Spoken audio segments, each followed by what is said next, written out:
When we have a date and we're virgins, we think that everything goes into this date. Oh my God, this is the chance. Like, this is going to be what determines my future. This doesn't determine your future. This is practice for the future. Bruno Costa, hi, Dr. K from Brazil. Please, your golden advice for a 30-year-old virgin on everything with a date scheduled with a foreigner for next month. Okay.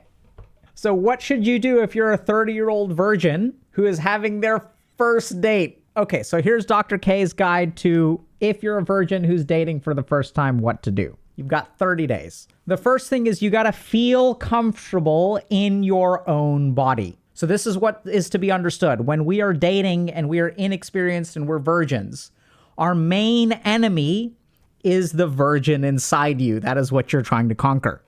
So how do you conquer the virgin inside you? The virgin inside you doesn't think that they look good. They don't feel good.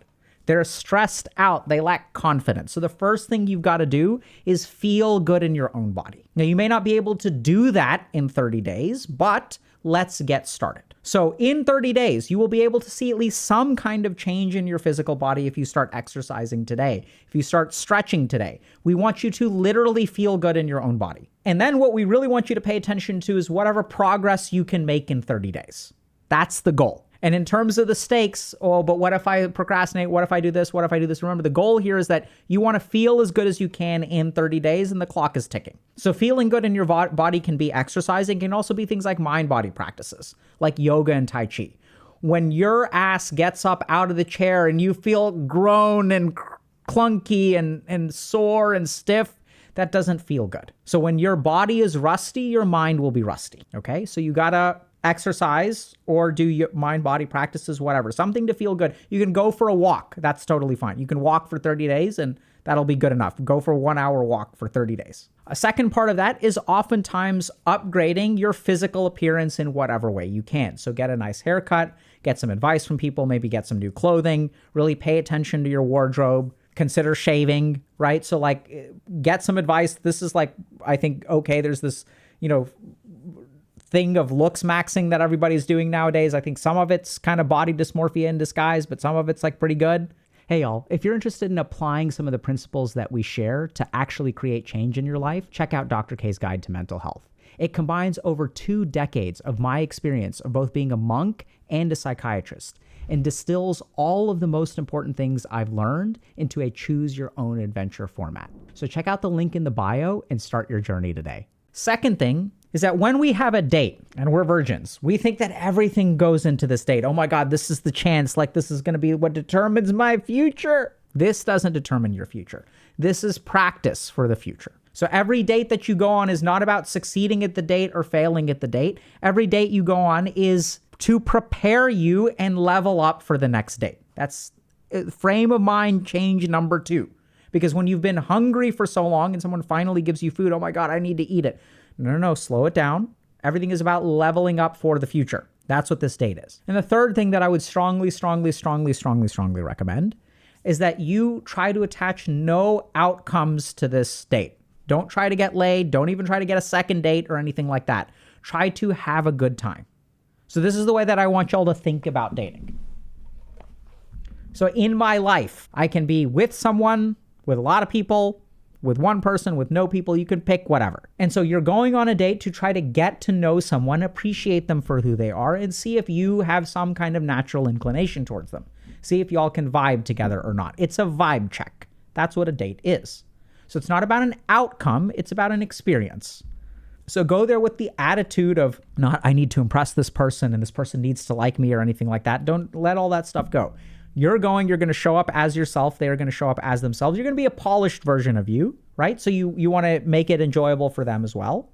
And just try to enjoy the experience. I think that's what I sort of found is like, I know this is going to sound arrogant, but same sort of thing happened is that like this was the big thing that changed a lot for me. So it started with me being a monk.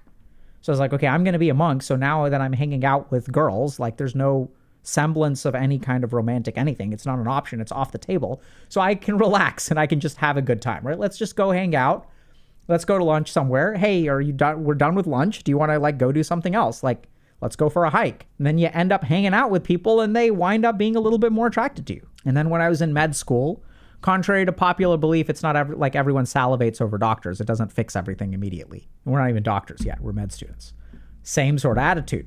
So I was engaged in med school.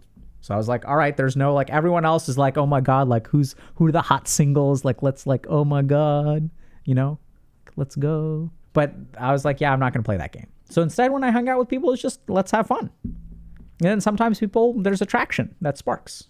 And that's okay. So this is what I would say is try to have a good time, right? Recognize that this is not the end of the world or the beginning of the world. It's one date and you should learn as much as you can from it. So are you saying that I should have an arranged marriage? No. See, let's talk about arranged marriage for a second. So let's understand something. So any system has advantages and disadvantages. And I didn't have an arranged marriage. My parents didn't have an arranged marriage. It was very scandalous back in the day. And so when people say like, oh my God, arranged marriages are so bad for all of these million reasons, and they can be really, really bad. So I had a family member who basically like was kind of forced into an arranged marriage. The family was like somewhat abusive. Like they basically wanted an unpaid servant, right? So, and someone to like cook and clean, and like there was no affection or equality or respect or anything like that. And so my family member left, right? And it was very scandalous in the community because they're like, oh my God.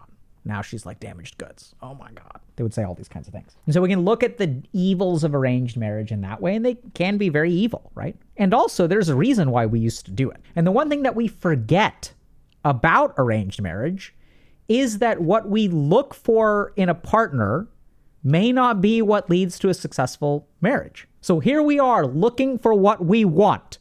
And how's that working out for us? Because we know what we want and we deserve what we want, right? I deserve everything in life, especially when it comes to love. No one's raising their kids and being like, yeah, I have daughters and I'm not, I've never said this to them where I'm like, yeah, I know that true love is really important, but chances are you're going to have to settle for half of what you're really looking for because that's life. No dad talks their daughters that way. Like, it's absurd, right? We don't talk to our sons that way. You just got to settle, bro. You're not going to get what you want. So we create all these ideas that, oh, you should have absolutely what you want. And by the way, you're a good judge, right? Let's keep that in mind. So the one advantage of arranged marriage is that your parents, chances are, have more experience in understanding what creates a safe, healthy, long-term relationship than you do. Maybe not safe, who knows? And so they have an idea of your personality traits better than you do. They know what will complement you well. So that's what they sort of make the decision based on. Because when we're at the helm, it's not like we're always doing great, right? So, and this is the problem with things like dating apps is dating apps don't actually allow you to select for the variables that correlate with success in long-term relationships. We just pick things that are all superficial, like income and appearance and whatever vibe, whatever, right? You just answer these random things. And that's why, by the way, I don't know if y'all have noticed, but dating apps have moved in the direction of being like less clear. So they're offering more ambiguous information, like, tell me something interesting about yourself, because they've realized that if we just have a bunch of checkboxes, it doesn't work. So they're trying to get closer to the factors that actually correlate with successful relationships. So, I mean, it's not that arranged marriages are good or we should go back to them. It's that they have some advantages, which is that if you grew up with parents who understand what makes a healthy relationship, and if you assume that your parents know you pretty well, then they can be very advantageous at helping you find someone who would be a good partner, right? They can have that information more than you can. And in the current version of arranged marriage, it's usually not like you meet your bride on the day or husband on the day of the marriage. Those happen in India in some places still. But nowadays, the way that arranged marriage works for most like NRIs or other people is that you basically like in the Western system, right? In America, you date someone for a while and then you have the meet the parents phase. And that can go well or that can go poorly. Right now in the Indian system, it's just reversed. So the parents pre-approve. You've been pre-approved for your loan. You've already been approved for this credit card. The parents do the pre-approval process, then you go on a series of dates with like 5 or 6 people, 10 people, however many. And then you keep on dating people until you like one. So it's just the steps are reversed. Let's make a biodata. I'm already married, son. Yeah, so the issue is forcing arranged marriages to everyone. Yeah, so that absolutely happens. And I do not agree with forced arranged marriage. Like that's just, I think that too comes from I just don't think that's really viable anymore. But, there was a time in human history where community kind of mattered way more than the individual. Like you as an individual had a responsibility. Otherwise just we wouldn't survive. Like, right. So this was before we had a lot of technology and things like that. So there were like really simple things like in your village of 300. So I was talking to my grandma about this. And so she was kind of telling me that, you know, like the one thing about arranged marriage is that, so what would happen is you'd fall in love with like people in your village, right? But they wouldn't let you marry anyone from your village. You had to go 1 or 2 villages over to find a partner. And why is that? It's because chances are you're like somewhat related to the people in your village, right? Because y'all have been living there for like generations and generations and generations. And there's some like, so like they had this rule where like whoever you got married to had to be from 1 or 2 villages over.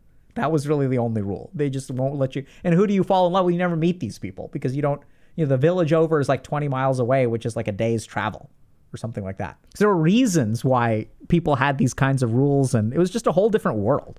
Someone's asking, Dr. K, how do I get a girlfriend and stop being so shy around girls? Okay, let's talk about this for a second. So a couple of things to understand. The first is that shyness as a personality characteristic does not correlate with introversion or extroversion. This is very interesting. So shyness also doesn't necessarily correlate with things like anxiety. So a lot of people think that if I'm shy, I'm an introvert. That's actually not true. So you can be a shy extrovert, which can be very painful if you're a shy extrovert because you're shy, but you really love hanging out with people. So if we understand what shyness is, right? So there's like a couple of different parallel things that we tend to get mixed up. And if you're struggling with shyness, the key thing is to try to unpack what we mean by the word shy. Because some of these things we don't want to change. It's part of who you are, and we love you for it. But part of that stuff can negatively impact things that you want to do. So case in point, I am extremely shy. I'm also an extreme extrovert. Introvert. So I know it sounds kind of weird, but like Dr. K, you're streaming on the internet. No, I'm sitting in a room by myself on a weekday, and I don't even see y'all. Y'all are just fictitious in my mind, and nothing helps a shy person so much as imaginary people on the internet, right? It's like imaginary friends is totally fine. So first thing is that let's understand what shyness is. And many people find shyness, especially girls will find shyness to be cute. So let's understand what to do about that. So the big problem with shyness, first of all, it's not introverted or extroverted. So you can be either or, okay? Second thing is that oftentimes the problem with shyness is not the shyness, it's the lack of confidence. So someone who is not confident and shy will stay in the corner. Whereas someone who is confident and shy, like, I don't care to speak to or get to know people. It's not for me. And you guys may say, but that's weird. Aren't you a psychiatrist? And like, don't you get to, I love to get to know people in that way, but I detest small talk. Like at a party, like I don't want to hang out with any of these people. But if you're confident, you can, right? So then what ends up happening is I'd say that you need to work on your confidence and don't try to fix the shyness, because that's sort of fixing a part of, it's a personality characteristic. You don't need to fix that. You need to fix the confidence. So it's not that you should be less shy. It is that you should have the control over yourself to where if you are put in a situation that requires interaction with other human beings, you can do so with full skill and effort. You should not be controlled by your shyness. And that usually involves confidence. So in my case, what I really sort of think about, so here are a couple of tricks to be confident, okay? I mean, I guess it's a trick, but it's not really a trick. The first is spend a little bit of time thinking, how much does this person matter? And chances are you will discover, I know this sounds kind of weird, that this person doesn't matter very much, right? So I'm not saying that human beings don't matter. I'm not trying to be an asshole. But oftentimes when we lack confidence, we think to ourselves that, oh my God, if I screw up this conversation with this person, it's going to be so bad. Why? You're not going to talk to this person again. It's like not that big of a deal. There's like 8 billion human beings on the planet. You don't need this one person to like you in this moment. And then people get so caught up about this with like job interviews and dating and whatever, right? There's lots of fish in the sea. There are lots of human beings out there. You don't have to impress this person. That's number one, right? It's just and if you kind of screw it up, you screw it up. I've screwed up many social interactions in my life. It's like usually people like forget about that kind of stuff. Second thing is that to remember that oftentimes you are a much harsher critic of your behavior than other people are. So they just see your outsides, whereas you are being flogged by your outsides and your insides, right? So if you're just like quiet and not saying anything, you can be in tons of internal emotional turmoil.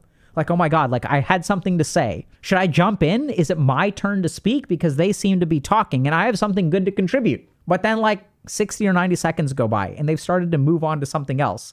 And now you're like bummed because damn it, I had a good thing to say. And I know that I need a good thing to say to participate in the conversation, but now they've moved past it. And now should I go back to it? That makes things awkward. So then you just sit there and then you think about that for another 30 seconds. And then you're like, well, now I haven't said anything for a while and I've been awkwardly silent. And so there you are torturing yourself and the other two people are having a flowing conversation. They're not really paying attention to you. So another thing is that oftentimes when it comes to confidence, our confidence or lack thereof is born of a comparison. But the problem is that the comparisons we make are Frankensteinian monsters. So we don't just compare ourselves to one person with like 10 qualities down the line. What we do is we take our weakest quality and we take the strongest person who has that quality and we can make this comparison. Then we compare to this person's head and this person's feet and this person's career and this person's charisma and this person's money and this person's relationship. And so we look at all these different people and we don't do one-on-one comparisons. We don't look at the person who makes more money than us and we tell ourselves, yeah, but this person is like a complete train wreck when it comes to relationships and they've been divorced twice.